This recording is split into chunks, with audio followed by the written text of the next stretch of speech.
The 2023 NFL kickoff is in the books, and we learned a lot from this Detroit Lions Kansas City Chiefs game. There are a lot of fantasy implications to go around. So today we're going to break it down under 5 minutes, what you need to take away from this opening game into the next coming weeks for fantasy football.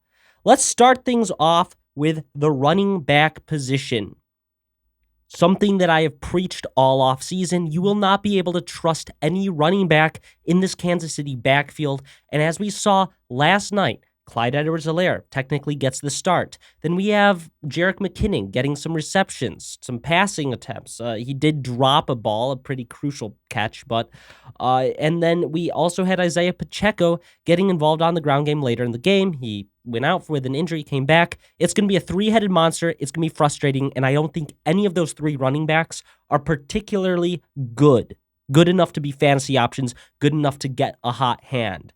Even Isaiah Pacheco last year, when he really took over, he wasn't involved as a pass catcher. Jerick McKinnon was there, and he really ended up being the fantasy value. So I'm staying away from this backfield still. I don't think it's going to be predictable. I don't think it's going to be prolific for fantasy football.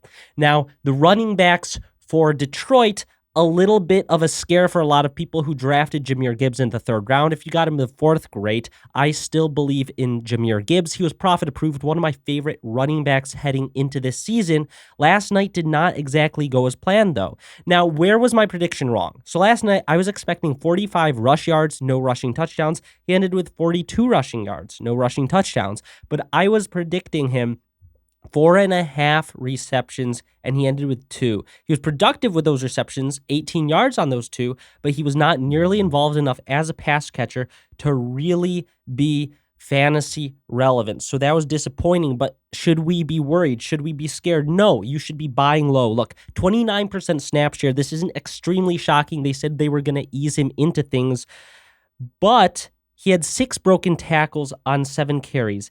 Averaged 6 yards a carry, 7 yards a touch. He was explosive. He slipped on his way to the end zone. We almost had a massive touchdown there to really boost him into fantasy glory this week. But I'm not worried. This was always going to be a timeshare. David Montgomery is always going to be the bruiser, always going to be the goal line back. That should be no shock. This week I projected David Montgomery. I was projecting him 50 yards and a touchdown. I was projecting him 12.9 fantasy points. He finished with 13, only about 1.5 points off on that prediction. I think that will be pretty much the constant for David Montgomery. And to all the David Montgomery truthers going out there screaming, "We told you, David Montgomery." No, this is what David Montgomery is, and this is why I'm not interested in him for fantasy football. This was a best-case scenario game for David Montgomery, trying to run out the clock, trying to keep Patrick Mahomes off the field. Chris Jones isn't there, and he could only average 3.5 a carry, and he found the end zone. He's touchdown-dependent, low-end RB3 flex play. But Jahmyr Gibbs, he'll be more involved as a pass catcher as the season progresses. He'll be fairly game script dependent, though, but I think you should buy low if you can. If someone who drafted Gibbs saw that game and went, "He's the backup," buy low. Moving on to the wide receivers.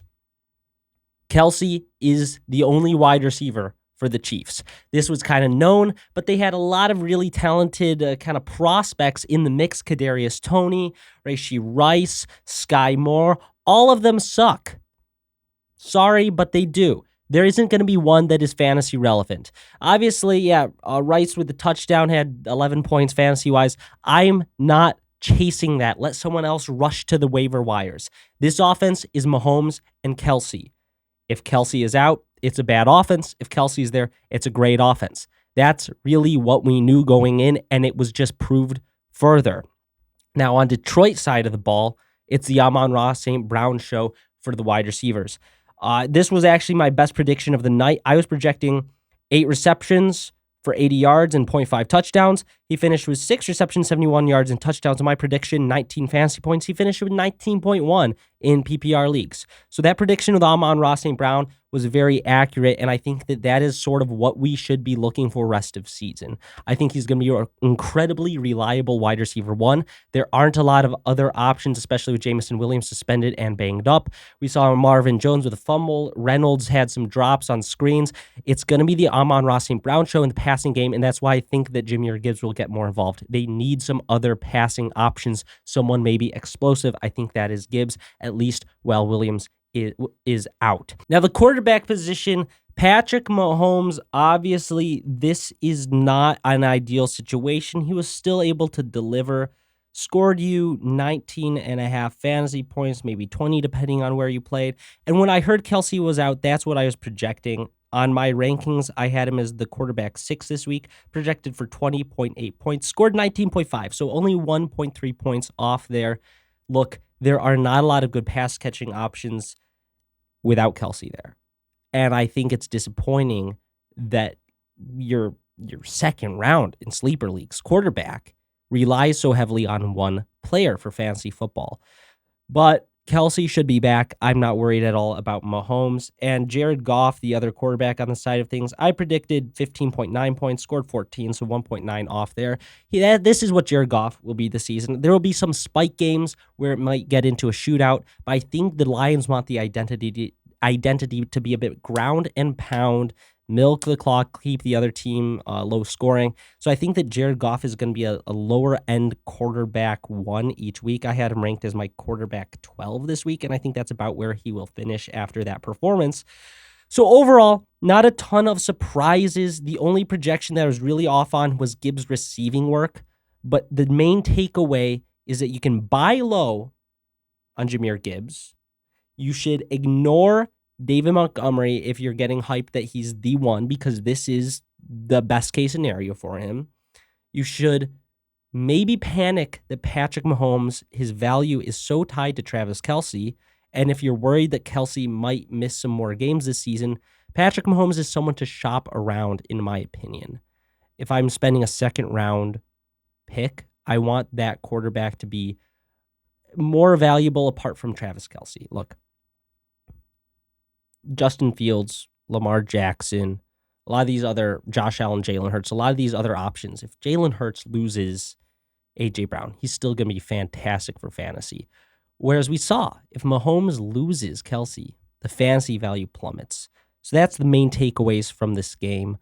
This is really a don't overreact to anything, but start to look at how some of these teams, how the depth chart plays out, where value is lacking, and how that can impact.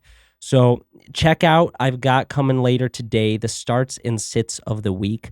So we'll be going over some running backs, quarterbacks, and wide receivers that I'm very high on this week, and some that I think you should temper expectations on. Looking back, maybe some of these other rookies will see slower starts to the season than I had initially believed. So stay tuned. Make sure you follow the Profit Fantasy Football Show here on YouTube and TikTok and Instagram.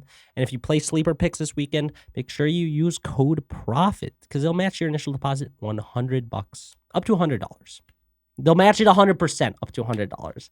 Thank you all. We'll see you next time when we go over the next set of games.